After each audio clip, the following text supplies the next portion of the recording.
Welcome back to another technical deep dive here in the debug zone.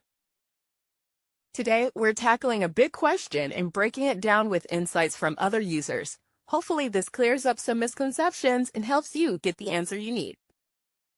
So, buckle up, stay a little curious, and let's jump right in.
And that's a wrap.